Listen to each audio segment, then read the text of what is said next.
Hello दोस्तों, कैसे हैं आप लोग। उम्मीद कर रहा हूं आप सभी लोग अच्छे होंगे और पढ़ाई कर रहे होंगे।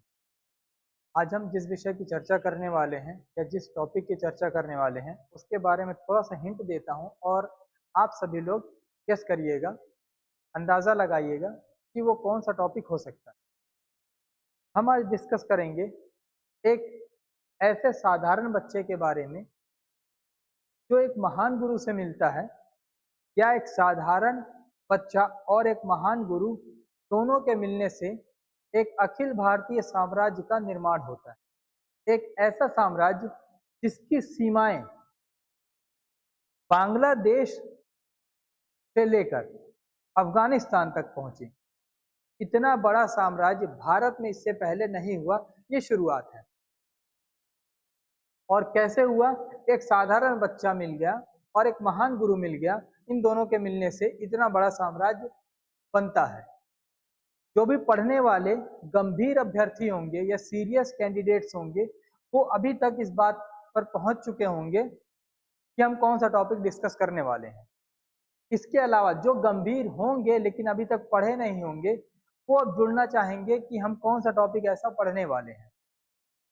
ठीक है, अभी मैं आप लोगों को उस टॉपिक के बारे में बताऊंगा, लेकिन याद रखिएगा ये जो टॉपिक है वो किन लोगों के लिए इंपॉर्टेंट होगा, या आज की जो वीडियो है वो किन लोगों के लिए जरूरी है, पूरी की पूरी देखना। पहला, अगर वो बच्चा एमपीपीएससी प्री की तैयारी कर रहा है तो उसके लिए ये वीडियो बहुत ज्यादा इंपॉर्टेंट होने वाली है। जो बच्चे एमपीपीएससी मेंस की तैयारी कर रहे हैं उनके लिए बहुत ज्यादा इंपॉर्टेंट होगी।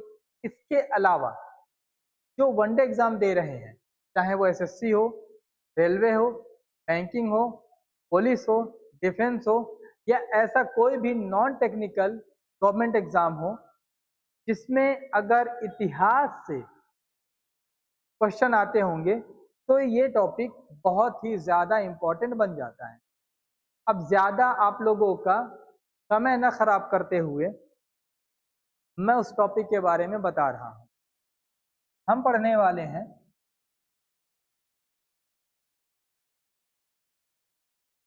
मौर्य साम्राज्य के बारे में।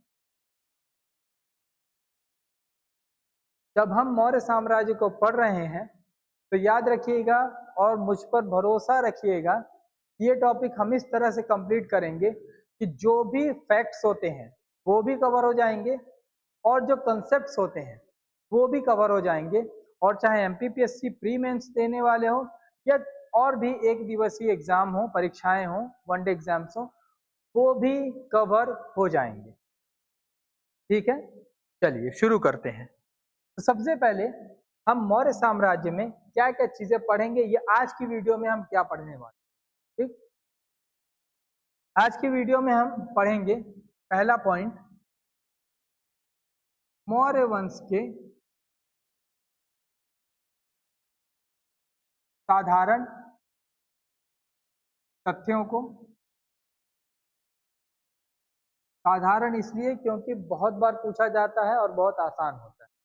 ठीक है, फिर इसी वीडियो में हम आज कवर कर लेंगे क्या चीज, मौर्य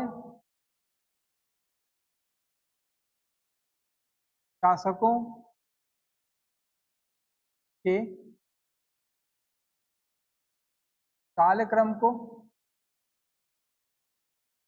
और इसी वीडियो में हम कवर कर लेंगे मौर्य वंश की जानकारी के स्रोत, यानी कहां से हमें मौर्य वंश के बारे में जानकारी मिलती है। इस वीडियो में हम इन तीन विषयों पर, तीन शीर्षकों पर चर्चा करेंगे। पहला हम देखेंगे साधारण तथ्य क्या है मौर्य साम्राज्य के बारे में। दूसरा हम देखेंगे मौर्य शासकों का कालक्रम, कि कौन कौन से शासक कब कब किस समय में शासन किए, गद्दी पर बैठे। और अंत में देख लेंगे कि ये सारी बातें जो हमें पता चली हैं और आगे हम जो इस टॉपिक में पढ़ने वाले हैं, यानी मौर्य साम्राज्य में जो भी आगे हम पढ़ते जाएंगे उन सब के बारे में जानकारियां हमें कहाँ से मिली हैं? ऐसा तो नहीं हुआ कि मौर्य साम्राज्य के किसी शासक ने या किसी व्यक्ति ने आकर के मुझे कान में बता दिया और मैंने आपको बताया, या सपना कुछ ऐसा आ गया कि मौर्य साम्राज्य ऐसा रहा होगा। नहीं बता सकते ना। हम उन्हीं बातों पर चर्चा करेंगे जो तथ्य हमारे पास ऑथेंटिक होंगे। और ऑथेंटिक कब माने जाएंगे? जब रिसोर्सेस हमारे पास ऑथेंटिक होंगे। तो हम उन्हीं रिसोर्सेस या सोर्सेस या स्रोतों की जानकारी के आधार पर इन विषयों को पढ़ेंगे। उम्मीद है सारी बातें क्लियर हो रही हैं। ठीक है, चलिए आगे बढ़ते हैं। तो सबसे पहले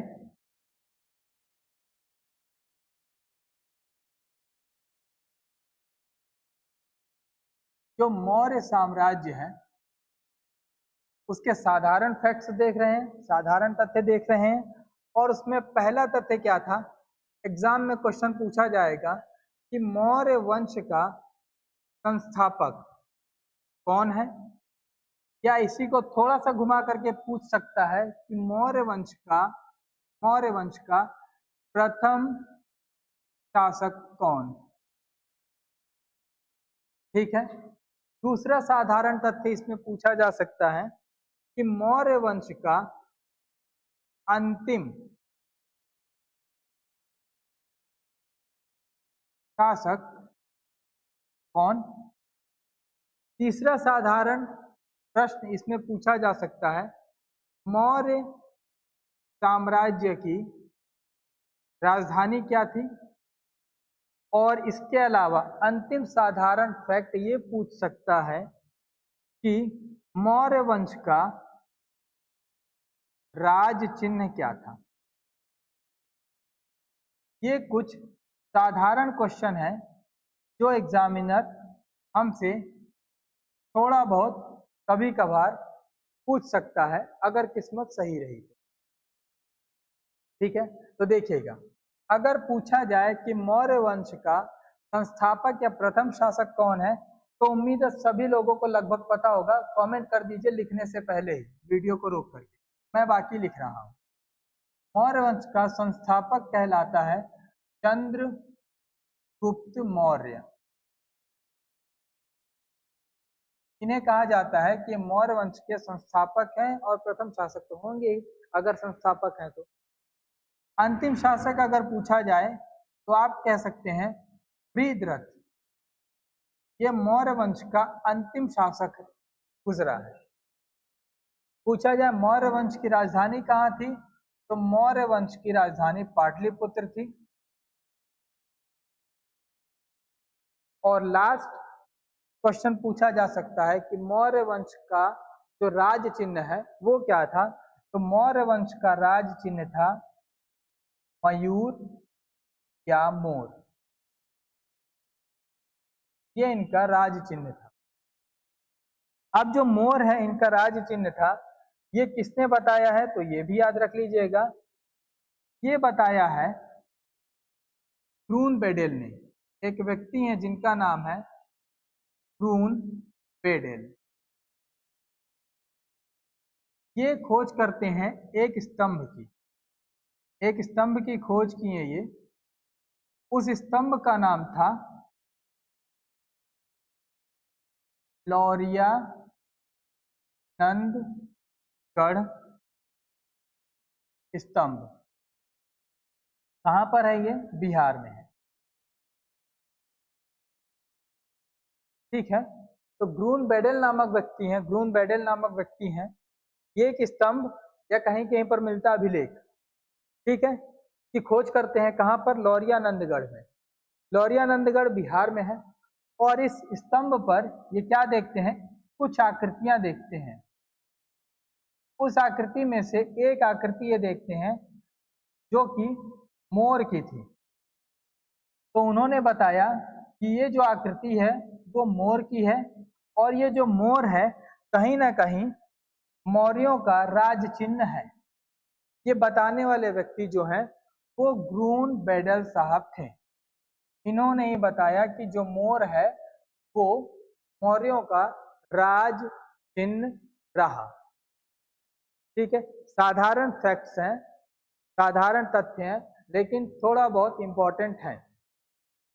आगे बढ़ें, उम्मीद है ये सारी बातें आप लोगों को समझ में आ रही हैं। आगे बढ़ते हैं। अब हम देखेंगे उससे भी ज्यादा इम्पोर्टेंट शासक और उसके कालक्रम। ठीक है, क्या क्या देखने वाले हैं बच्चों? हम देखेंगे शासकों को और उनके कालक्रम। तो सबसे पहला जो कालक्रम है, अच्छा, मौर्य वंश का जो समय है या पूरा टाइम पीरियड है, कब से कब तक का है? वो है 322 से लेकर के 184 BC तक, यानी ईसा पूर्व तक। दिखाई दे रहा? हाँ, 184 BC तक है ये टाइम पीरियड है, यानी मौर्य वंश यहां से लेकर के यहां तक चला, इतने समय तक चला। इसमें अब कैसे कैसे कालक्रम बंटते हैं, कैसे कैसे कालखंड बंटते हैं, वो देखते हैं।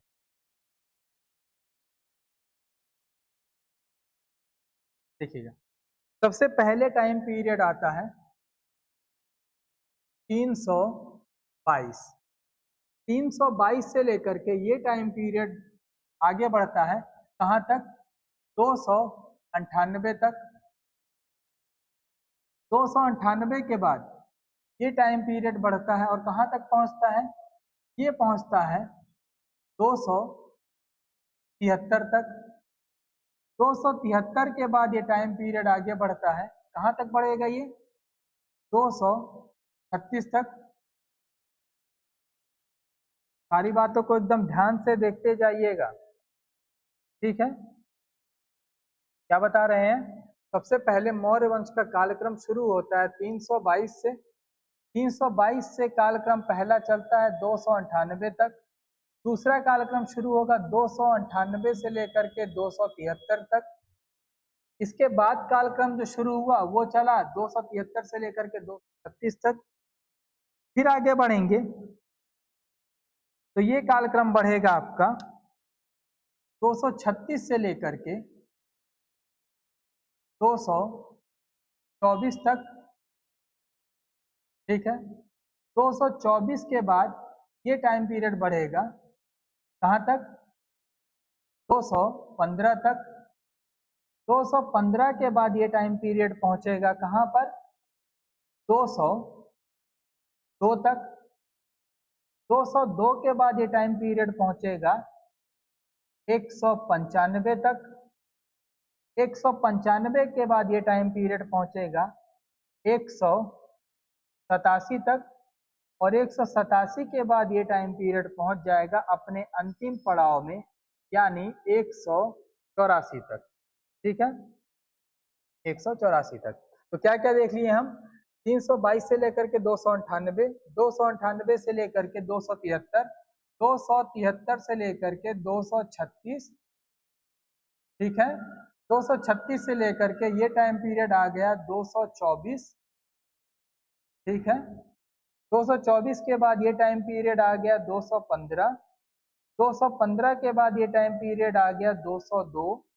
202 के बाद ये टाइम पीरियड आ गया 195।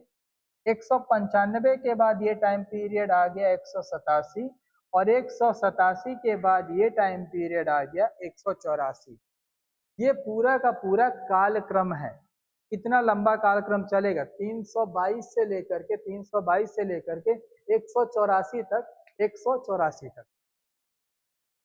अब इससे भी ज्यादा इंपॉर्टेंट हो जाता है इसके शासकों का नाम, ठीक है?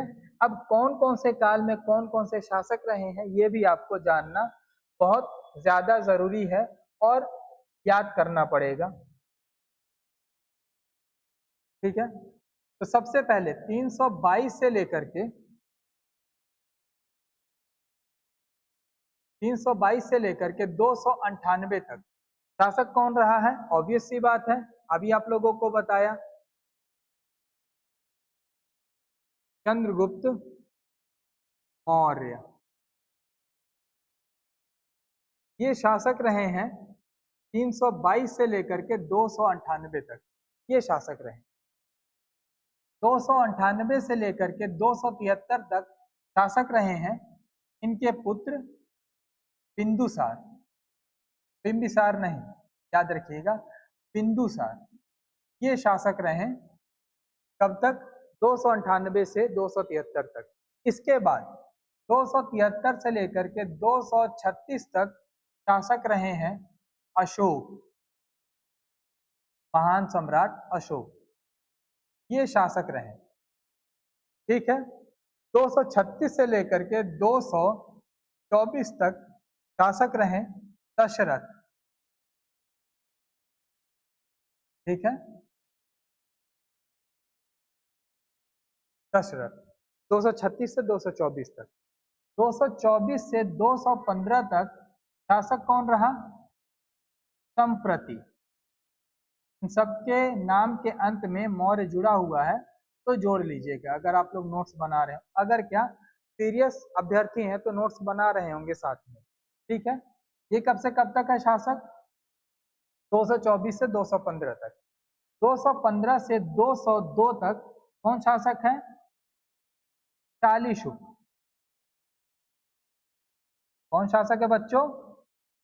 चालीशुक, ये शासक है।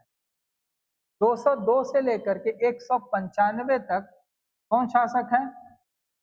देववर्मन। कौन है शासक? देववर्मन। 195 से 187 तक कौन शासक है? तो नाम बताएंगे आप लोग, शतधन्व या शतधन्वा भी बोलते हैं तो बोलना। 187 से लेकर के 184 तक आपको पहले बताया अंतिम शासक कौन? प्रियद्रथ। ये अंतिम शासक है मौर्य वंश। ठीक है, ये पूरा कालक्रम और पूरे शासक आपके सामने मैं रख दिया। 322 से लेकर के 298 तक चंद्रगुप्त मौर्य शासक है। 298 से 273 तक बिंदुसार शासक है।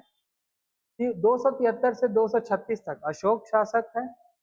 236 से 224 तक दशरथ शासक है। 224 से लेकर के 215 तक संप्रति शासक है। 215 से 202 तक चालीशुक शासक है।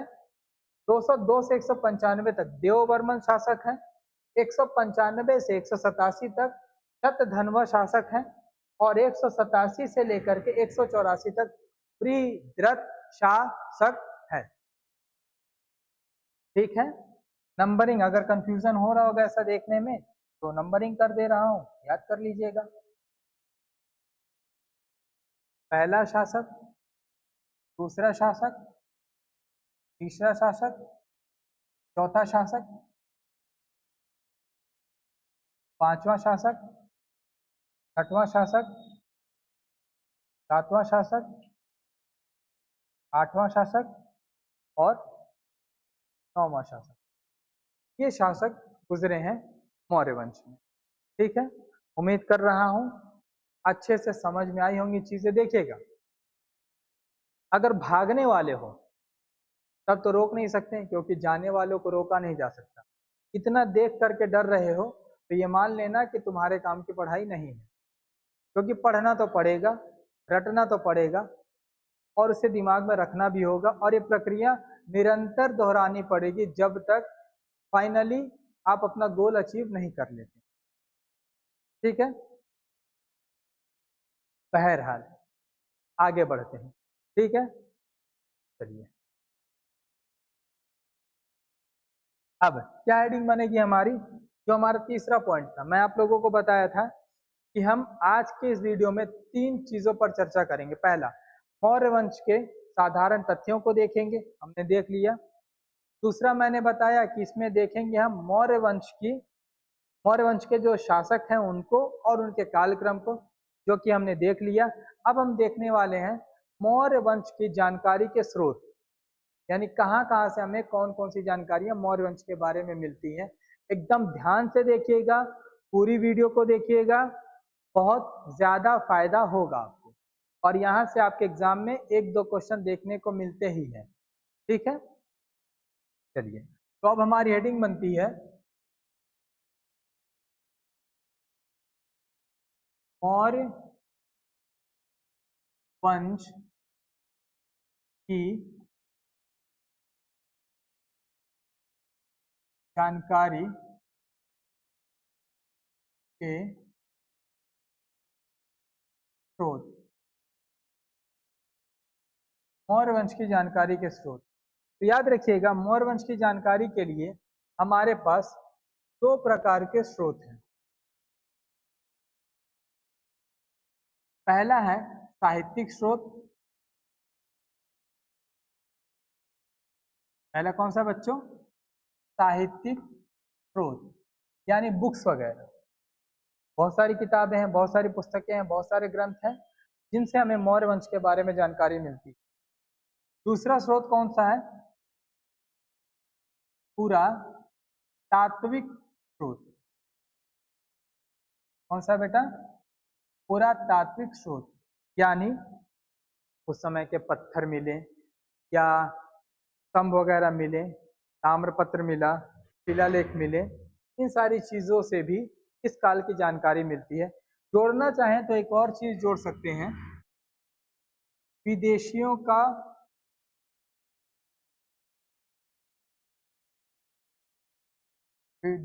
का विवरण, यानी कुछ विदेशी भी आए थे जिन्होंने इस वंश के बारे में जानकारी दी है।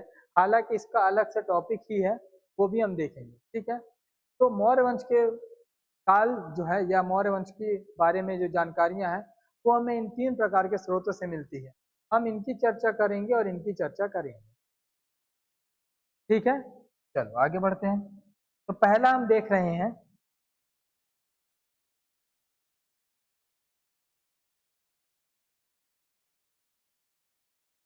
मौर्य वंश की जानकारी के स्रोत में पहला स्रोत हम डिस्कस करेंगे जो कि है कौन सा? साहित्यिक स्रोत, ठीक है। साहित्यिक स्रोत, इन पर चर्चा करेंगे।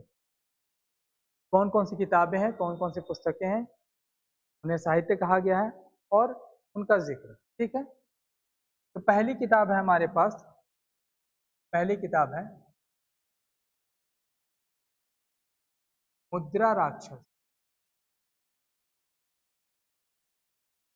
मुद्रा राक्षस लिखी किसने है?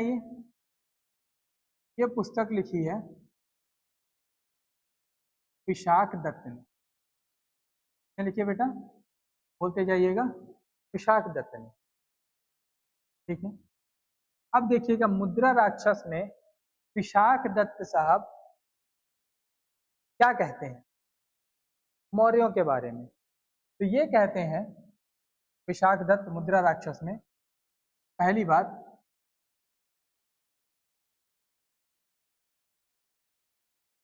इसमें हमें जानकारी मिलती है कौटिल्य के बारे में। मुद्रा राक्षस में क्या जानकारी मिलती है कौटिल्य के बारे में कि कौटिल्य ने क्या किया, किस प्रकार। मुद्रा राक्षस में हमें कौटिल्य के बारे में जानकारी मिलती है। किस बारे में जानकारी मिलती है? कौटिल्य की योजनाओं की जानकारी मिलती है। कौटिल्य की योजनाओं के बारे में जानकारी मिलती है। योजनाएं कैसी? पहली योजना कि किस तरह से उसने जो बना बनाया या जमा जमाया नंद वंश था उसको धराशायी कर दिया, यानी एकदम निपटा दिया नंद वंश, ठीक है। दूसरी जानकारी मिलती है कि नंद वंश को निपटाने के बाद कैसे उसने एक नया वंश मौर्य वंश को वहां की गद्दी पर बैठा दिया, ये जानकारी मिलती है। यानी मुद्रा राक्षस जो पुस्तक है उसके लेखक विशाख दत्त अपनी पुस्तक में बता रहे हैं कि कौटिल्य कैसा था, उसकी योजनाएं कैसी थी, और योजनाओं के दो मुख्य बिंदु थे। पहला कि कौटिल्य ने नंद वंश को कैसे खत्म किया और मौर्य वंश को कैसे स्थायी किया उस पूरे एरिया में, ठीक है। और इसी पुस्तक में बताया गया, जो कि बहुत ही ज्यादा इंपॉर्टेंट फैक्ट आपको बताने वाला हूं, इसी में बताया गया है कि जो मौर्य वंश या मौर्य वंश जो था उसके लिए एक शब्द का इस्तेमाल किया गया है, वृषल या वृषला। इस शब्द का इस्तेमाल किया गया है मौर्य वंश के लिए। अब इसका मतलब क्या होता है, तो वृषल या वृषला का मतलब होता है निम्न कुल। क्या होता है, निम्न कुल या कुलहीन या निम्न जाति। ठीक है, ये बताया गया है। तो मुद्रा राक्षस में कौटिल्य की योजनाओं का उल्लेख है। कैसी योजनाएं, कि उसने किस तरह से नंद वंश को हटा करके मौर्य वंश की स्थापना की। इसी मुद्रा राक्षस में एक शब्द का इस्तेमाल किया गया है, इसके लिए मौर्यों के लिए, कि मौर्य वृषल थे या वृषला थे। वृषल या वृषला का का अर्थ बताया गया है या तो निम्न कुल, या तो कुलहीन, या निम्न जाति का। लेकिन आधुनिक इतिहासकार एक व्यक्ति हैं जिनका नाम है कुमुद मुखर्जी। कुमुद मुखर्जी, इन्होंने एक बुक लिखी। कौन सी बुक है? बुक का नाम है Chandragupta Maurya and his time. इन्होंने ये बुक लिखी, इंग्लिश में लिख दिया, हिंदी में यही है, Chandragupta Maurya and his time, ऐसा लिख लीजिए। तो इसमें कुमुद मुखर्जी साहब बताते हैं, क्या बताते हैं, कि ये जो वृषल या वृषला शब्द जो पुरानी पुस्तकों में या मुद्रा राक्षस में इस्तेमाल किया गया है, ये शब्द अपमान सूचक शब्द नहीं है, अपमानजनक या अपमान सूचक शब्द नहीं है। तो कैसा शब्द है, ये आगे बढ़ करके बताते हैं कि ये आदर सूचक शब्द है। और आदर सूचक शब्द में इसका अर्थ क्या निकलता है, तो वृषल या वृषला का अर्थ कुमुद मुखर्जी बताते हैं कि अर्थ होता है अच्छा राजा। अच्छा राजा, ये बताते हैं, इसका अर्थ ये होगा। ये और एक कदम आगे जाते हैं और क्या कहते हैं कि जो कौटिल्य था, बार बार कौटिल्य का इस्तेमाल इसलिए कर रहा हूं कि कौटिल्य जो था वो चंद्रगुप्त मौर्य का गुरु है। यानी कौटिल्य कौन है? चंद्रगुप्त मौर्य के गुरु हैं। ठीक है, तो कहा गया है, एक कहा नहीं गया, ये कह रहे हैं कुमुद मुखर्जी साहब अपनी पुस्तक में कहते हैं कि कभी कभार या अक्सर जो चाणक्य हैं वो चंद्रगुप्त को प्यार से क्या बोलते थे, वृषल या वृषला कहकर पुकारते थे। इतनी बड़ी बात लिख रहे हैं ये अपने आप में। अगर इतनी बड़ी बात लिख रहे हैं तो कुछ तो रिसर्च किए होंगे। ठीक है, तो ये पहली किताब के बारे में है, ऐसी बहुत सारी अभी किताबें दिखाने वाला हूँ। वीडियो छोटी नहीं होने वाली है, कोई बहाना नहीं करूंगा कि वीडियो छोटी है देखते रहिएगा और मैं 1.5 घंटे बना ले जाऊं। वीडियो बड़ी हो सकती है, 1 घंटे या इससे ज्यादा की भी हो सकती है। तो देखते रहिएगा, धैर्य बनाए रखिएगा। पढ़ना है तो लड़ना होगा, और पढ़ने का या मेहनत का या सफलता का या कामयाबी का कोई भी शॉर्टकट नहीं होता है, कोई भी लघु मार्ग नहीं। निरंतर मार्ग होता है, दीर्घ मार्ग होता है, बृहत मार्ग होता है और कठिन मार्ग होता है। ठीक है, तो उसी मार्ग पर अगर हो तो इसमें मजा आ रहा होगा, और वही वाले हो जो स्क्रॉल होता रहे, दिखता रहे कुछ कुछ, तो ये जादू यहाँ पर नहीं चलेगा, वैसा जादू वहीं चलता है। ठीक है, क्लियर हुई बातें? तो साहित्यिक स्रोत में पहला स्रोत हम देख रहे हैं मुद्रा राक्षस। मुद्रा राक्षस को लिखने वाले महोदय हैं विशाखदत्त साहब। ये 2 बातें बताते हैं कि मुद्रा राक्षस में कौटिल्य की योजनाओं का उल्लेख है, जिसमें कैसी योजनाएं थी कि नंद वंश को उसने कैसे हटाया और मौर्य वंश की स्थापना कैसे की। साथ में मुद्रा राक्षस में ही बताया गया है कि मौर्य वंश के लिए वृषल या वृषला शब्द का इस्तेमाल होता था। वृषल या वृषला शब्द का अर्थ होता है निम्न कुल, कुलहीन या निम्न जाति। लेकिन एक आधुनिक इतिहासकार है कुमुद मुखर्जी, ये अपनी book Chandragupta Maurya and his time में बताते हैं कि वृषल या वृषला शब्द जो है वो अपमानजनक या अपमानजनक शब्द नहीं है, वो आदर सूचक शब्द है, सम्मान सूचक शब्द है, जिसका अर्थ होता है अच्छा राजा। और ये शब्द का इस्तेमाल चाणक्य या कौटिल्य या विष्णुगुप्त अपने शिष्य चंद्रगुप्त मौर्य के लिए अक्सर प्यार से किया करते थे। क्लियर हुआ? चलिए अगली पुस्तक पर आते हैं। दो पुस्तकें, एक पुस्तक का नाम है बृहत कथा मंजरी, और एक और बुक है जिसका नाम है कथा चरित सागर। एक साथ क्यों लिख रहा हूं बताता हूं। बृहत कथा मंजरी के लेखक हैं क्षेमेंद्र और कथा सरित सागर के लेखक हैं सोमदेव।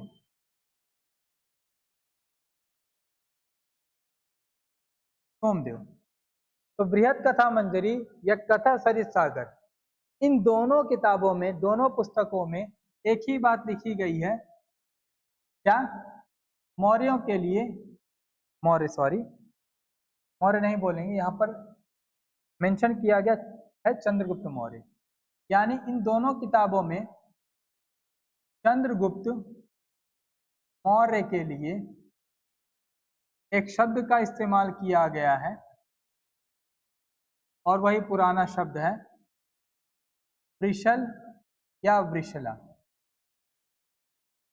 यानी हम ये भी कह सकते हैं कि चंद्रगुप्त मौर्य को बृहत कथा मंजरी और कथा सरित सागर में निम्न कुल का बताया गया है,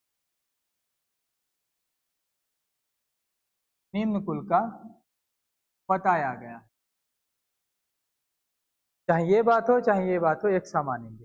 ठीक है, तो दोनों पुस्तकों को यहाँ एक साथ क्यों बता दिया? क्योंकि अगर पूछा जाए कौन कौन सी पुस्तकें हैं या किताबें हैं जिसमें मौर्यों को या चंद्रगुप्त मौर्य को वृषल, वृषला, कुलहीन या निम्न जाति का या निम्न कुल का बताया गया है, तो याद रखेंगे तीन मुख्य पुस्तकें। पहला मुद्रा राक्षस विशाखदत्त की, दूसरा बृहत कथा मंजरी क्षेमेंद्र की, और कथा सरित सागर सोमदेव की। इन तीनों पुस्तकों में मौर्यों को या चंद्रगुप्त मौर्य को निम्न कुल का बताया गया है। ठीक है, आगे बढ़ते हैं। अब साहित्यिक स्रोत में चौथी किताब देखते हैं। चौथी किताब है इंडिका। इंडिका को लिखने वाले व्यक्ति हैं मेगास्थनीज। मेगास्थनीज। अब पूछा जाए इस किताब में क्या लिखा गया है मौर्यों के बारे में, तो इस किताब से भी हमें जानकारी प्राप्त होती है। जानकारी प्राप्त होती है। कैसी जानकारियां प्राप्त होती हैं? कैसी जानकारियां प्राप्त होती हैं? तो पहली जानकारी मिलती है कि चंद्रगुप्त मौर्य का प्रशासन कैसा था। दूसरी जानकारी मिलती है पाटलिपुत्र शहर के बारे में,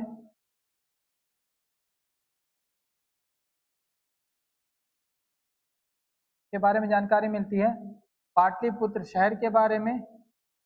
और तीसरी जानकारी मिलती है इसी किताब से कि मौर्य वंश का सामाजिक, राजनीतिक और आर्थिक प्रशासन या जीवन कैसा था। ठीक है, इंडिका चौथा साहित्यिक स्रोत हमारा, या चौथी किताब। लिखने वाले व्यक्ति मेगास्थनीज। इनकी बुक से हमें जानकारी मिलती है कि चंद्रगुप्त मौर्य का प्रशासन कैसा था। दूसरी जानकारी मिलती है कि पाटलिपुत्र शहर उस समय कैसा था। और तीसरी जानकारी मिलती है कि जो पूरा का पूरा मौर्य वंश था उसमें समाज या सामाजिक संरचना कैसी थी, राजनीतिक संरचना कैसी थी, कैसे चलाया जाता था, और आर्थिक जो पहलू था वो किस तरह से चलता था या चलाया जाता था। ठीक है, आगे बढ़ते हैं।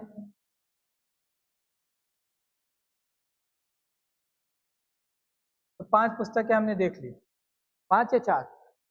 पहली हमने देखी मुद्रा राक्षस, दूसरी देखी बृहत कथा मंजरी, कथा सरित सागर और इंडिका। एक थी वो मॉडर्न थिंकर की Chandragupta Maurya and his time. Total 5 देख लेते हैं, 5 मान लीजिए, ठीक है, वहां नंबरिंग कर लीजिएगा। ठीक है, 6वीं किताब हम देख रहे हैं, कौन सी है वो? महाभाष्य। कौन सी बुक है बेटा? महाभाष्य। महाभाष्य को लिखने वाले व्यक्ति हैं पतंजलि।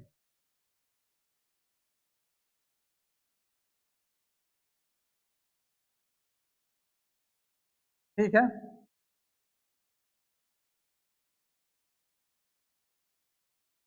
पतंजलि। ये क्या बताते हैं अपनी पुस्तक में? तो ये बताते हैं कि चंद्रगुप्त मौर्य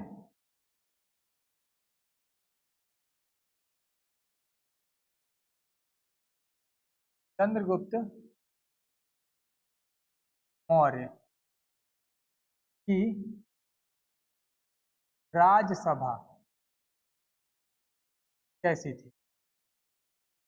ठीक है, महाभाष्य पुस्तक, इसमें पतंजलि लिखते हैं या बताते हैं कि जो चंद्रगुप्त मौर्य था उसकी राजसभा कैसी थी, यानी कैसी संरचना थी, मंत्री कैसे होते थे, मंत्री को क्या कहा जाता था, टैक्स लेने वाला क्या कहलाता था, तो गांव में जाने वाला गुप्तचर क्या कहलाता था, सैनिक में सबसे बड़ा पद क्या होता था, सभा में कैसे लोग बैठते थे, बाईं ओर कौन होते थे, दाईं ओर कौन होते थे, कौन राजा से सीधे मिल सकता था, ये पूरी जो राजसभा उसकी होती थी उसके बारे में जानकारी पतंजलि के महाभाष्य में मिलती है। ठीक है, अगली बुक पर चलते हैं। 7वीं बुक है हमारी, कौन सी है? अर्थशास्त्र। सभी को पता है अर्थशास्त्र किसने लिखी है? कमेंट कर दीजिएगा नाम। ठीक है, मैं बता रहा हूं, अर्थशास्त्र लिखी है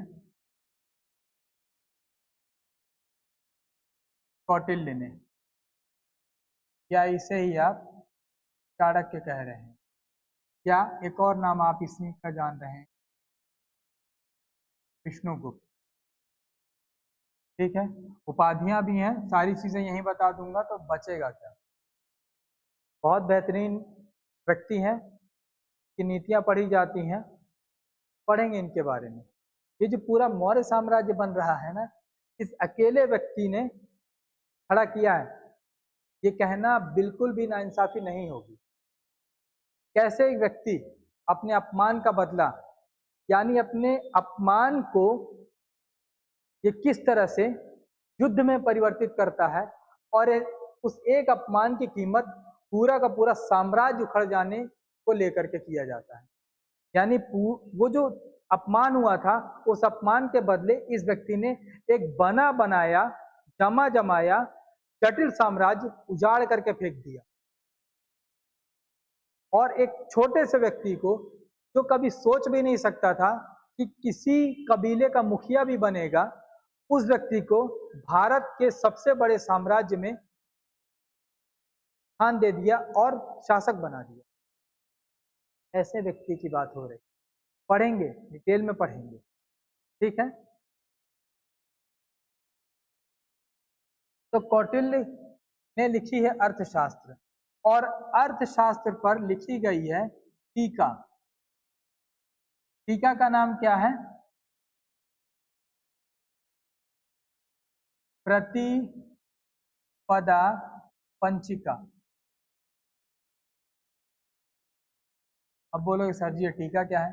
देखिएगा, कोई भी कठिन बुक होती है जिसकी भाषा जटिल हो, गरिष्ठ हो, ठीक है, उसे समझना थोड़ा मुश्किल हो, तो उसे समझाने के लिए, यानी उसके श्लोकों को, उसके गद्यों को, उसके पद्यों को, उसके मंत्रों को, उसके छंदों को समझाने के लिए कुछ आसान भाषा में छोटी पुस्तकें लिखी जाती हैं।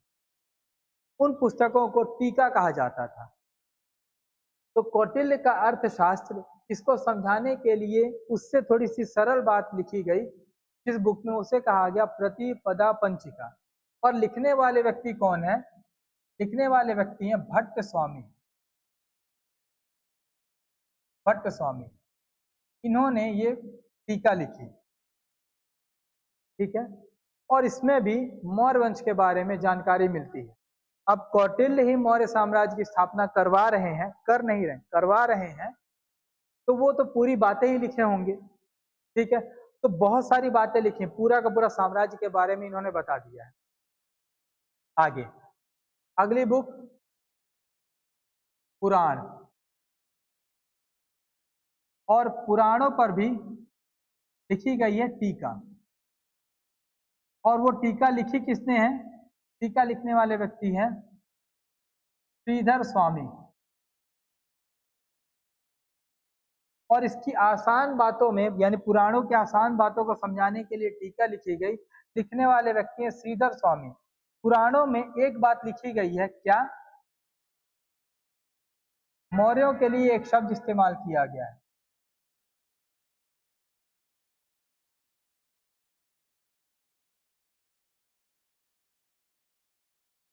एक शब्द इस्तेमाल किया गया है, असुर।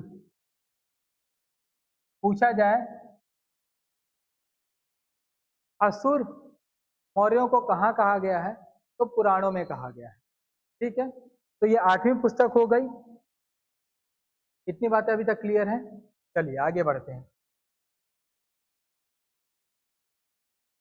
अब है अगली पुस्तक में, यानी 9वें नंबर में आते हैं बौद्ध ग्रंथ।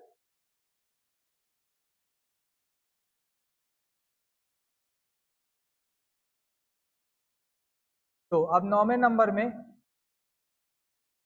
किताबें आती हैं, कौन सी? बौद्ध धर्म की। बौद्ध धर्म में जो भी किताबें आती हैं उनकी चर्चा हम करते हैं। पहला आता है सिंघल साहित्य। सिंघल साहित्य, या इसे ही कहीं कहीं पर नाम मिलेगा, क्या? सिंघल अनुश्रुतियां। सिंघल अनुश्रुतियां। और भी बौद्ध धर्म की किताबें हैं, तो बिल्कुल है। कौन सी है? बुक का नाम है भारतीय बौद्ध धर्म का इतिहास, ठीक है। कौन सी किताब है ये? भारतीय बौद्ध धर्म का इतिहास। और भी किताब है, बिल्कुल है, मिलिंद पन्हो।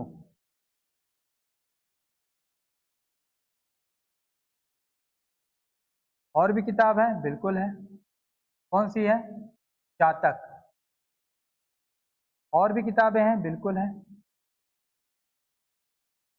जातक के बाद है, कॉमा करके लिख दे रहा हूं, महावंशा या महावंश।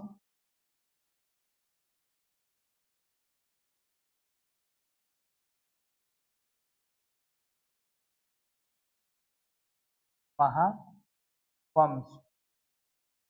और भी किताब है, बिल्कुल है, वंश ठपकासिनी। और भी किताब है, बिल्कुल है, दीर्घ निकाय, ठीक है। और भी है, बिल्कुल, अशोक वदान।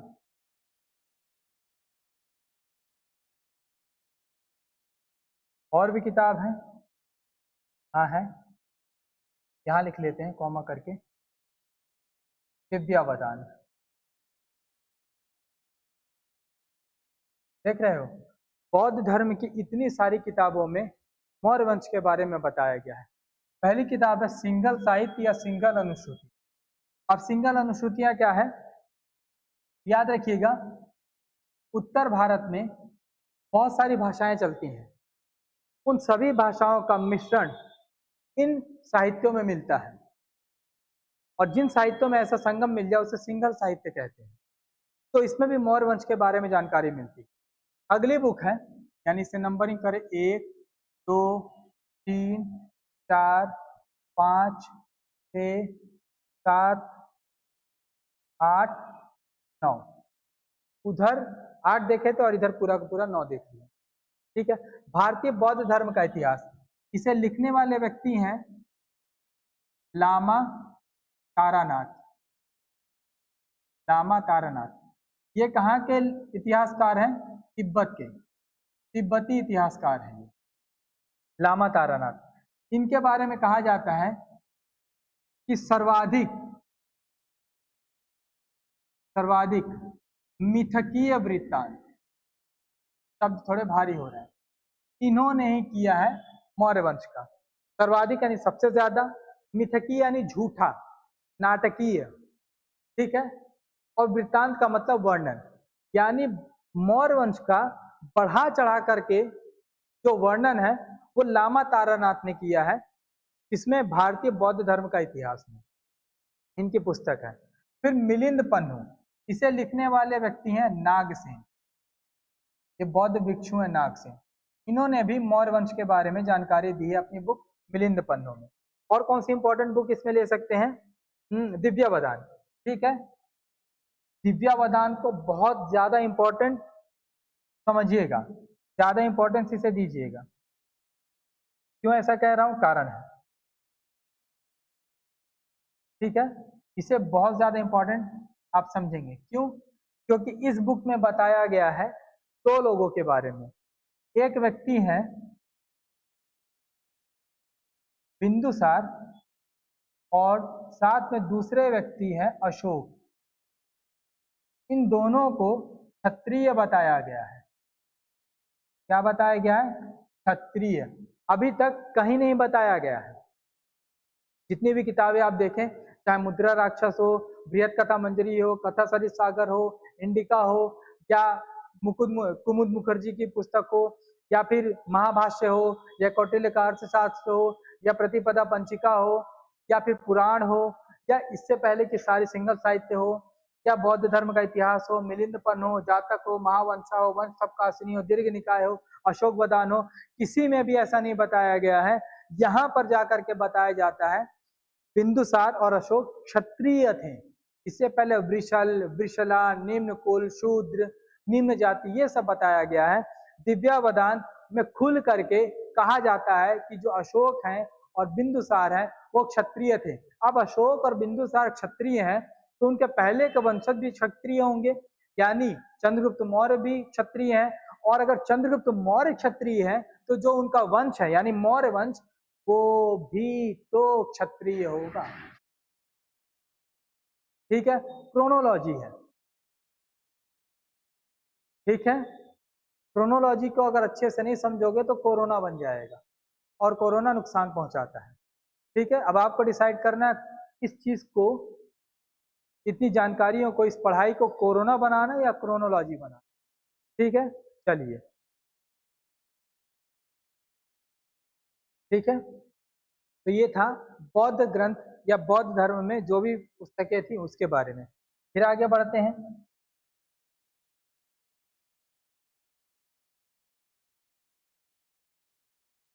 जब बौद्ध धर्म है तो जैन धर्म कहाँ पीछे छूटने वाला है? तो 10वें नंबर पर हम आ जाएंगे जैन ग्रंथ। कौन कौन से जैन ग्रंथ हैं जो मौर्य वंश के बारे में बात करते हैं?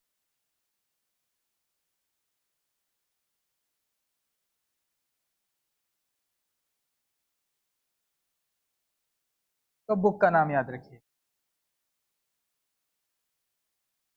कथा कोश।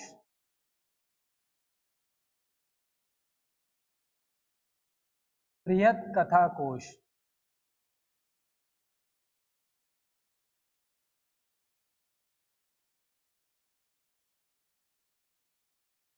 विविध तीर्थ कथा।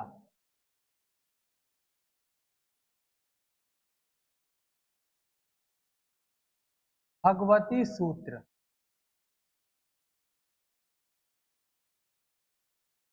कल्पसूत्र,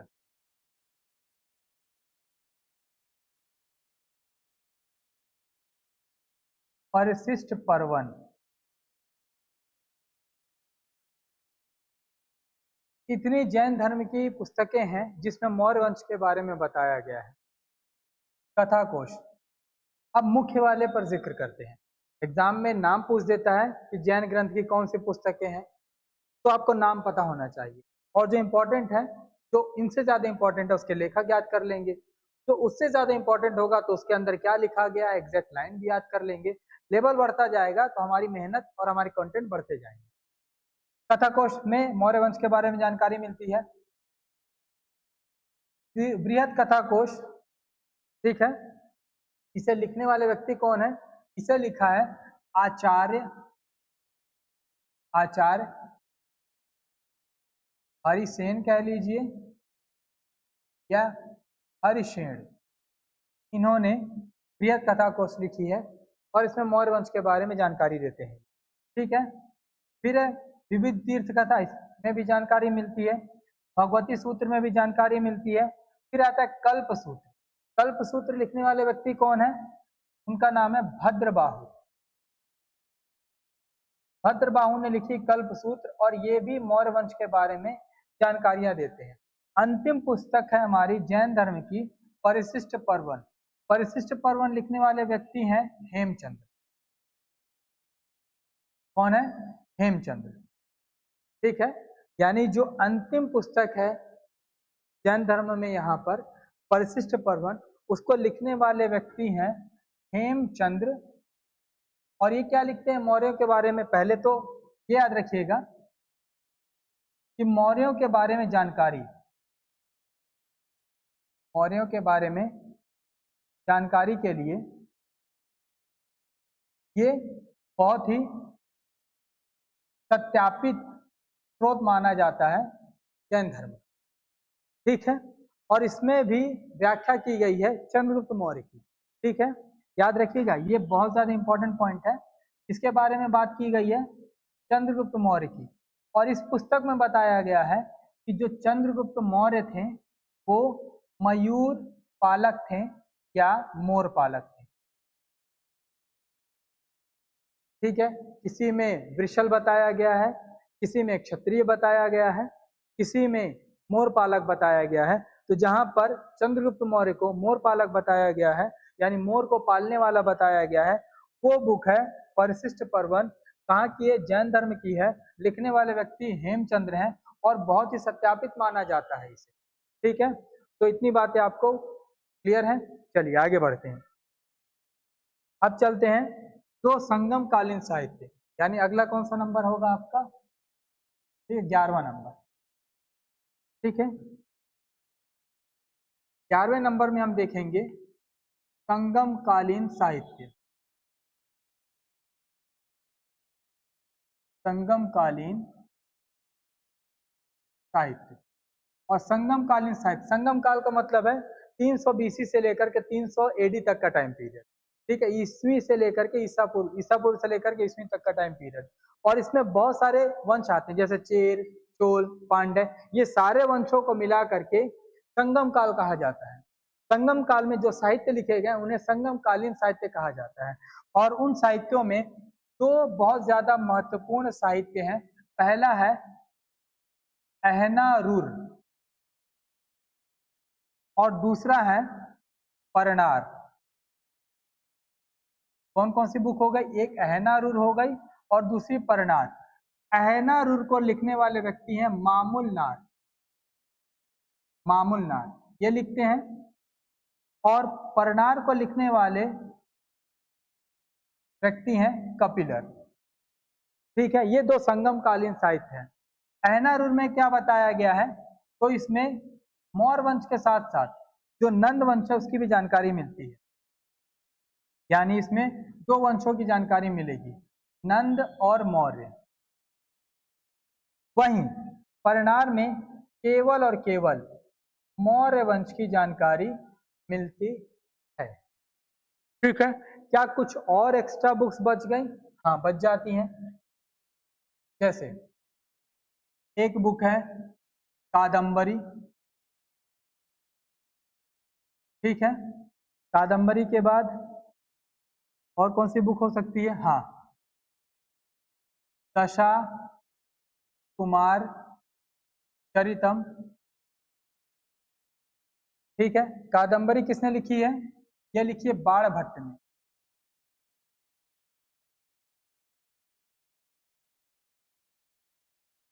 किसने लिखी है? बाण भट्ट। दशा कुमार चरितम किसने लिखी है? तंडिन ने, ठीक है। कादम्बरी हो गया, दशा कुमार चरितम हो गया, इसके अलावा और भी कोई बुक बचती है क्या? कादम्बरी, दशा कुमार चरितम,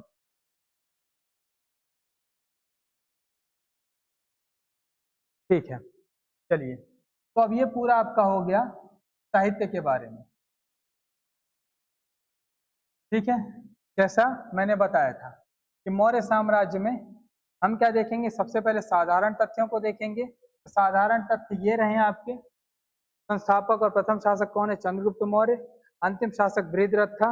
राजधानी पाटलिपुत्र थी और राज चिन्ह था मयूर। इसके बारे में जानकारी देते हैं ग्लून बैडेल साहब। कहाँ पर? लौरियानंदगढ़ स्तंभ, जो कि बिहार में है। इसमें एक आकृति देखें तो बोले कि ये मोर है और ये राज चिन्ह होगा इसका, मौर्यों का। फिर मैं बताया आप लोगों को कि हम देखेंगे दूसरे पॉइंट में मौर्य शासकों के कालक्रम को। तो मौर्य शासकों का कालक्रम मैं यहाँ पर आप लोगों को बता दिया, अच्छे से आप लोग समझे हैं, इसे देख लीजिएगा। फिर इसके बाद से तीसरा पॉइंट हम जिक्र कर रहे थे कि मौर्य वंश की जानकारी के स्रोत देखेंगे, यानी कहाँ कहाँ से हमें मौर्य वंश के बारे में जानकारी मिलती है। तो इसको हमने देखा यहाँ पर। तीन तरह की जानकारी के स्रोत हैं, पहला साहित्यिक, दूसरा पुरातात्विक और विदेशियों का विवरण। साहित्यिक स्रोत में हमने लगभग लगभग सारी चीजें कंप्लीट कर ली हैं। जैसे पहला मुद्रा राक्षस, ठीक है। मुद्रा राक्षस के बाद हमने देखी बृहद कथा मंजरी, कथा सरित सागर। अच्छा, बृहद कथा सॉरी मुद्रा राक्षस के साथ एक और बुक है जो कुमुद मुखर्जी की है। कौन सी? Chandragupta Maurya and his time, ठीक है। इसके बाद आगे बढ़ते हैं तो बृहद कथा मंजरी, कथा सरित सागर, इंडिका, ठीक है। इसके बाद से इंडिका के बाद आ गई आपकी महाभाष्य, अर्थशास्त्र, प्रतिपदा वंजिका, पुराण और श्रीधर स्वामी की टीका। फिर इसके बाद से बौद्ध धर्म में आ जाता सिंगल साहित्य या सिंगल अनुसूतियां, भारतीय बौद्ध धर्म का इतिहास, फिर मिलिंद पन्नो, फिर जातक, महावंश, वंश सप्ताशिनी, दीर्घ निकाय, अशोक बदान, दिव्या बदान, ठीक है। ये सारी बुक्स आ गई बौद्ध धर्म की। जैन धर्म की आ गई कथा कोश, बृहद कथा कोश, विविध तीर्थ कथा, भगवती सूत्र, कल्प सूत्र, परिशिष्ट पर्वन, ठीक है। इसके बाद आ जाता है आपका दो संगम कालीन साहित्य। संगम कालीन साहित्य में आपका आता है अहनारूर और परनार। इसके लिखने वाले व्यक्ति बता दिया आपको, मामूल नार है, कपिलर है। और एक्स्ट्रा में अगर देखेंगे तो एक है कादम्बरी बाण भट्ट की और दूसरा है दशा कुमार चरितम तंडिन की, ठीक है। इतने सारे साहित्यों को आपको याद करना है। उम्मीद है सारी बातें आप लोग को समझ में आई होंगी। कहानी अभी खत्म नहीं हुई है, ठीक है। क्यों? क्योंकि अभी ये साहित्यिक स्रोत था, पुरातात्विक स्रोत बचा है अभी। मैं क्या बताया था? वीडियो 1 घंटे या इससे ज्यादा की भी हो सकती है। जो ऐसे ऐसे वाले हैं देखने वाले तो वो चले जाएंगे, लेकिन जो वाकई में बुक खोल करके पढ़ने वाले हैं रुके रहेंगे, ठीक है। पानी पी ले फिर आगे बढ़ते हैं।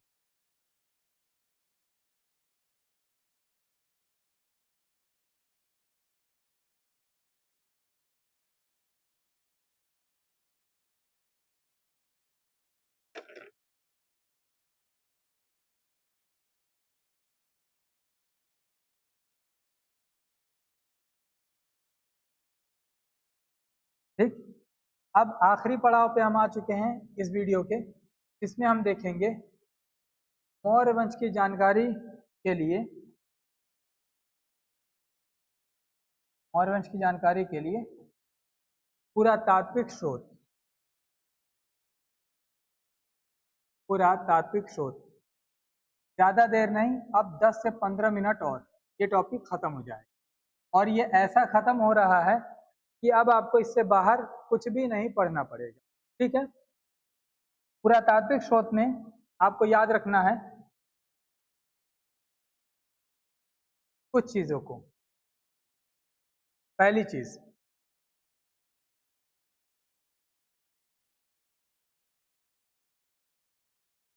अशोक के 40 शिलालेख, 40 को यहाँ नहीं बताएंगे, अशोक वाले टॉपिक में इंपॉर्टेंट को देख लेंगे, ठीक है। इसके बाद से दूसरा जहां से हमें इसके बारे में जानकारी मिलती है, गिरनार अभिलेख या जूनागढ़ अभिलेख।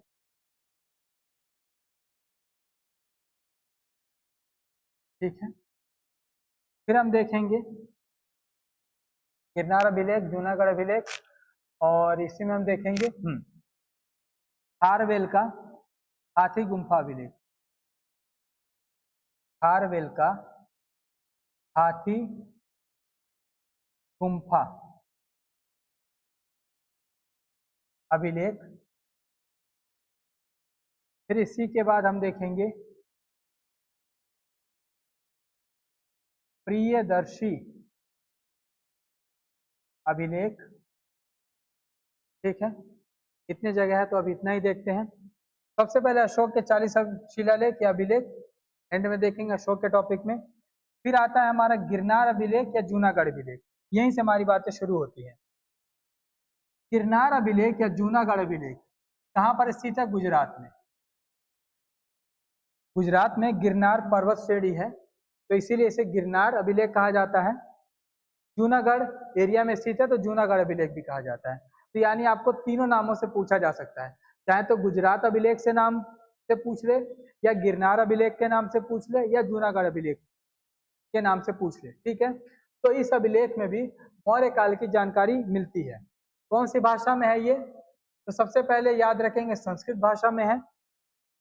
ठीक है, इसके बाद से किसने ये अभिलेख लिखवाया था या इस अभिलेख का संबंध किससे है? तो ये संबंध है रुद्रदामन से।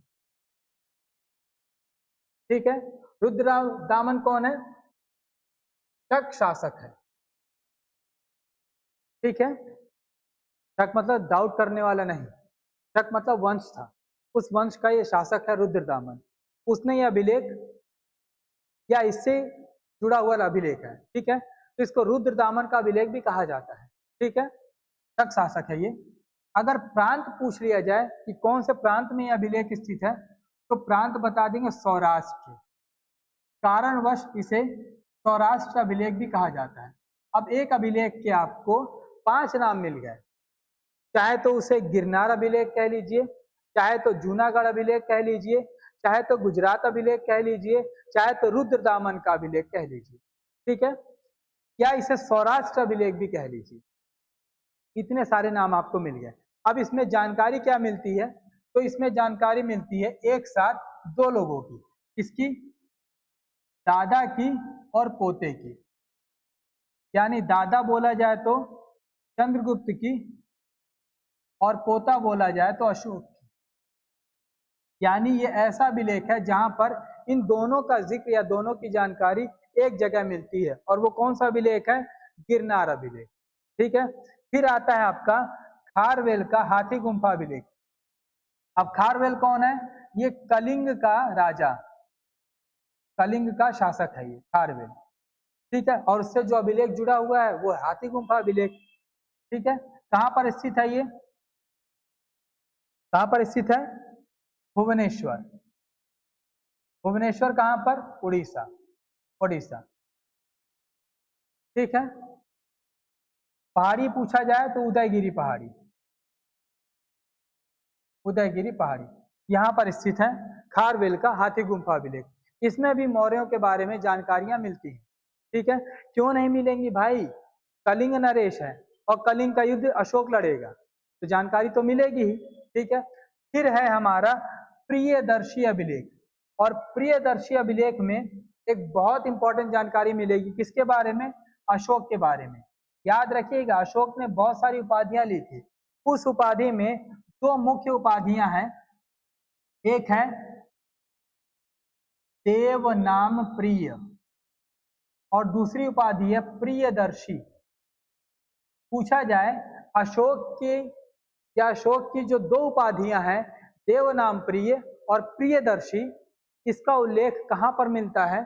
तो याद रखिएगा प्रियदर्शी अभिलेख में मिलता है। ठीक है, आगे बढ़ते हैं, 2-3 अभिलेख और बच जाते हैं। ठीक है, बोला जाता है शाह गौरा अभिलेख या ताम्रपत्र अभिलेख। ठीक है, कहां पर स्थित है ये स्थित है गोरखपुर में। गोरखपुर मतलब उत्तर प्रदेश में, तो इसे गोरखपुर अभिलेख भी कह सकते हैं। ठीक है, इसमें क्या क्या जानकारी मिलती है, क्या इंपॉर्टेंट है, तो बहुत ज्यादा इंपॉर्टेंट पॉइंट ये है कि ये पहला अभिलेख है मौर्य काल का, मौर्य काल का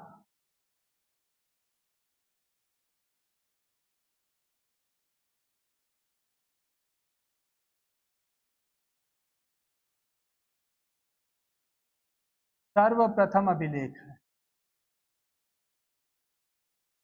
अभिलेख जो किस पर है, ताम्रपत्र पर है, यानी तांबे पर लिखा हुआ है, ताम्रपत्र पर लिखा हुआ अभिलेख है। ठीक है, इसमें और क्या मिलता है, तो इसमें हमें 7 आकृतियां देखने को मिलती है। 7 आकृतियों में कुछ महत्वपूर्ण क्या है, इसमें 2 मंजिला या 2 तल का या 2 अन्नागार का चित्र मिला है। इसके साथ ही इसका चित्र मिला है बाढ़ युक्त वृक्ष का। एग्जाम का क्वेश्चन है, पूछा गया बाढ़ युक्त वृक्ष कौन से अभिलेख में देखने को मिलता है, मौर्य काल में। ठीक है, बाढ़ युक्त वृक्ष देखने को मिलता है, और क्या मिलता है, नाल युक्त बंद कमल, इसका भी चित्र देखने को मिला है। साथ में चंद्रयुक्त पहाड़ी का चित्र मिला है। साथ में सूर्य और चंद्रमा का भी चित्र देखने को मिलता है, आकृति देखने को मिलती है। ठीक है, तो ये हो गया आपका शाह गौरा अभिलेख। ठीक है, एक और अभिलेख हो जाता है जिसे हम कहते हैं शाह गौरा अभिलेख। कौन से नंबर का था ये पहला पुरातात्विक स्रोत हो गया, दूसरा गिरनार अभिलेख हो गया, तीसरा खारवेल हो गया, चौथा प्रियदर्शी हो गया, पांचवा शाह गौरा अभिलेख हो गया, छठवां आपका हो जाएगा महास्थान पाषाण लेख। ठीक है, महास्थान पाषाण लेख कहाँ मिला है ये, तो ये मिला है बोगरा जिला, बोगरा जिला कहाँ पर है ये, बांग्लादेश। बताया ना, मौर्य साम्राज्य पूरा अफगानिस्तान से बांग्लादेश तक। कब मिला है, तो टाइम पीरियड याद रखिएगा 1971। क्या है इसमें, तो इसमें भी ये वाली आकृति है। पूछा जाए 2 अन्नागार की आकृति, तो यहाँ पर भी मिली है और शाह गौरा में भी मिली। 2 अन्नागारों की आकृति यहाँ पर भी देखने को मिलती है। ठीक है, इसके अलावा भाषा पूछी जाए तो इसकी भाषा याद रखिएगा। एक तो मौर्यकालीन भाषा है, मौर्यकालीन भाषा है, प्लस प्राकृत भाषा है। इस भाषा में यह अभिलेख लिखा गया है। कुछ और बातें इसके बारे में तो बिल्कुल है। ठीक है, यहाँ पर सामूहिक ऋण की बात की गई है, सामूहिक ऋण की बात की गई। सामूहिक ऋण बोला जाए या सामुदायिक ऋण, दोनों बातों की चर्चा है। ठीक है, 2 तरह के सिक्कों का उल्लेख मिलता है, एक काकड़ी नाम का और एक गंधक का उल्लेख मिलता है। ठीक है, यानी 2 तरह की मुद्राएं या 2 तरह के सिक्कों का चलन मिलता है, पहला काकड़ी और दूसरा गंधक। ठीक है, और गंधक सिक्कों से कर्ज देने का काम किया जाता था, और किसके नाम से दिया जाता था, तो गला दान के नाम से दिया जाता था।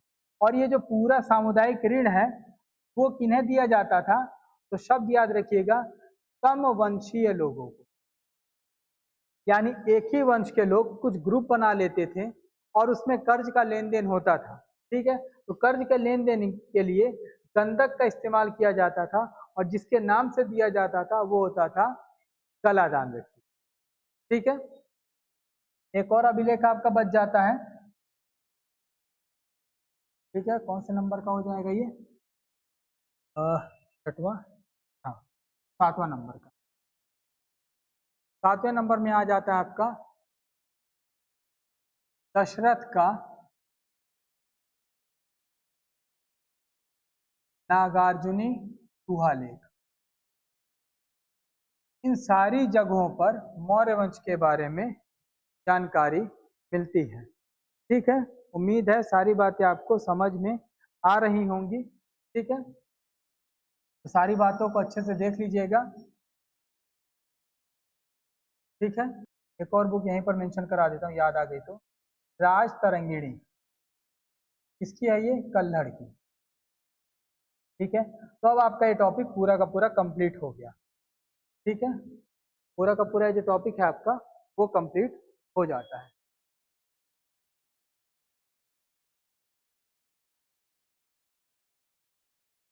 ठीक, तो पहले में हम क्या देख लिए?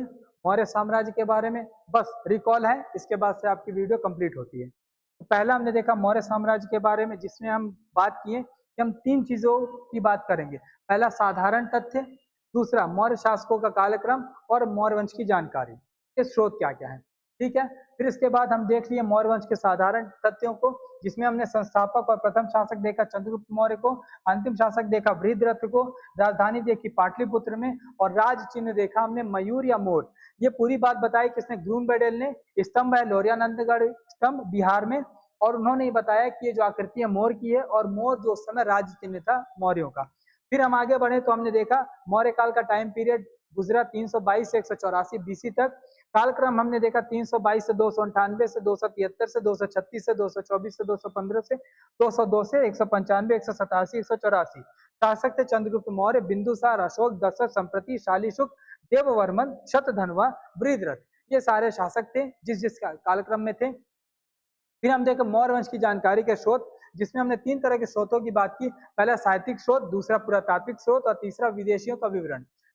फिर हम चले गए साहित्यिक स्रोत में। साहित्यिक स्रोत में हमने पहला देखा मुद्रा राक्षस लिखी विशाख दत्त ने, और इन्होंने बताया कि इस बुक में बताया गया कि कौटिल्य की योजनाएं कैसी थी कि उसने नंद वंश को पूरी तरह से उखाड़ फेंका और मौर्य वंश की स्थापना कर दी। साथ में इसी बुक में बताया गया कि मौर्य वंश के लिए वृषल या विश्रा शब्द का इस्तेमाल किया गया है, जिसमें मतलब होता है वृषल या विश्रा का निम्न कुल, कुलहीन या निम्न जाति का। लेकिन आधुनिक इतिहासकार कुमुद मुखर्जी अपनी बुक लिखते हैं Chandragupta Maurya and his time, और इसमें बताते हैं कि वृषल या विश्ला शब्द जो है वो अपमानजनक शब्द नहीं है, ये आदर सूचक शब्द है, जिसका मतलब होता है अच्छा राजा। और अक्सर चाणक्य या चंद्रगुप्त मौर्य, चाणक्य या कौटिल्य चंद्रगुप्त मौर्य के लिए वृषल या विश्ला शब्द का इस्तेमाल स्नेहपूर्वक किया करते थे। फिर हम चलेंगे अगली पुस्तक बृहद कथा मंजरी और कथा सरित सागर। बृहद कथा मंजरी लिखी है क्षेमेंद्र ने, कथा सरित सागर लिखी सोमदेव ने। इन दोनों पुस्तकों में चंद्रगुप्त मौर्य को वृषल या वृषला या निम्न कुल का बताया गया है। चौथी बुक हमने देखी इंडिका, लिखी है मेगास्थनीज ने। इसमें जानकारी मिलती है चंद्रगुप्त मौर्य का प्रशासन कैसा था, पाटलिपुत्र शहर कैसा था, मौर्य वंश का सामाजिक, राजनीतिक, आर्थिक, संरचनात्मक जो संरचना थी वो कैसी थी। फिर हम चले गए महाभाष्य में पतंजलि के, जिसमें चंद्रगुप्त मौर्य के राजसभा के बारे में बताया गया है। फिर हम चले गए अर्थशास्त्र, जो कि कौटिल्य ने लिखी है, और कौटिल्य के अर्थशास्त्र पर टीका लिखी गई है। लिखने वाले व्यक्ति हैं भट्ट स्वामी, और टीका का नाम है प्रतिपदा पंचिका। इसमें भी मौर्य वंश की जानकारी मिलती है। फिर पुराणों में टीका लिखी गई, पुराणों के ऊपर टीका लिखी गई श्रीधर स्वामी की। पुराणों में मौर्यों को असुर बताया गया है, ये बात हमने देख ली। फिर बौद्ध धर्म की किताबें देखी हमने, सिंगल साहित्य, भारतीय बौद्ध धर्म का इतिहास, लिखने वाले व्यक्ति लामा तारानाथ, मिलिंद पन्नों को लिखने वाले व्यक्ति नागसेन। फिर जातक, महावंश, वंश ठपकासनी, दीर्घ निकाय, अशोक वदान, दिव्यावदान। दिव्यावदान में बिंदुसार और अशोक को क्षत्रिय बताया गया है, ये बातें हमने देखी। फिर हमने देखा जैन ग्रंथ को। जैन ग्रंथ में हमने देखा कथा कोश, बृहत कथा कोश, विविध तीर्थ कथा, भगवती सूत्र, कल्प सूत्र, परिशिष्ट पर्वन। बृहत कथा कोश लिखने वाले व्यक्ति आचार्य हरिशेण। भगवती सूत्र लिखने वाले व्यक्ति हैं भद्रबाहु, और परिशिष्ट पर्व लिखने वाले व्यक्ति हैं हेमचंद्र। इसी में चंद्रगुप्त मौर्य को मोर पालक बताया गया है। फिर हमने देखा संगमकालीन साहित्य। संगमकालीन साहित्य में दो साहित्य हमने देखे, अहनारूर और परनार। अहनारूर को लिखा है मामूलनार ने, परनार को लिखा है कपिलर ने। अहनारूर में नंद और मौर्य दोनों वंशों की बात की गई है, परनार में मौर्य वंश के बारे में बात की गई है।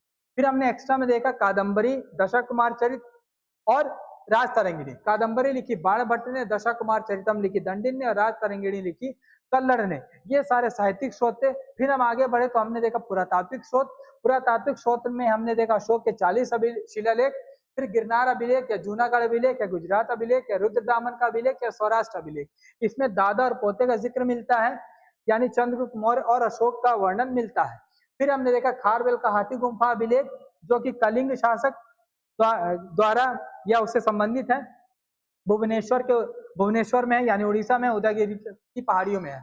फिर हमने देखा प्रियदर्शी अभिलेख, जिसमें अशोक के दो नामों का, दो उपाधियों का उल्लेख मिलता है, जो कि देव नाम प्रिय, प्रियदर्शी, ये दो उपाधियां थी। फिर हम आगे बढ़ते हैं तो हमने देखा महास्थान पाषाण लेख। इसमें ये कहाँ पर स्थित है? बोगरा जिला, बांग्लादेश, 1931 में खोजा गया। दो अन्नागारों की आकृति मिलती है, मौर्यकालीन भाषा और प्राकृत भाषा में लिखा गया था ये, ठीक है। इसके बाद ठीक है, सामूहिक ऋण के बारे में चर्चा की गई है, ठीक है। सागौरा अभिलेख के बारे में जानकारी मिलती है। सागौरा अभिलेख गोरखपुर यूपी या गोरखपुर अभिलेख, मौर्य काल का सर्वप्रथम उल्लेख यहाँ पर मिलता है। कैसा? जो कि ताम्रपत्र पर है। 7 आकृतियों को इसमें देखा गया है और 7 आकृतियों में से एक आकृति यहाँ पर भी मिलती है, ठीक है। एक चीज यहाँ पर याद रखिएगा, जो महास्थान जगह है ना, महास्थान को मौर्य काल में पुंड नगर कहा जाता था, ये भी याद रखिए, पुंड नगर कहा जाता था, इंपॉर्टेंट है ये। इसके अलावा आगे बढ़े तो क्या देखें हम, ठीक है। लास्ट में दशरथ का नागार्जुनी गुहा लेख, ये कंप्लीट हो जाता है मौर्य काल की जानकारी के स्रोत। अब जो हम अगला टॉपिक देखने वाले हैं वो देखेंगे चंद्रगुप्त मौर्य को।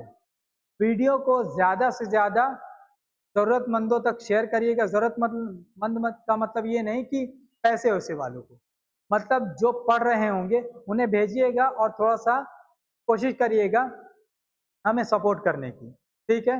सब्सक्राइब करिए, लाइक करिए, कमेंट करिए, शेयर करिए, पढ़ते रहिए, खुश रहिए, आशावादी रहिए, निराशावादी नहीं रहिए, ठीक है। बीएस क्लासेस बेहतर से जुड़कर बेहतरीन बने। Thanks a lot, bye, take care, जय हिंद, जय भारत।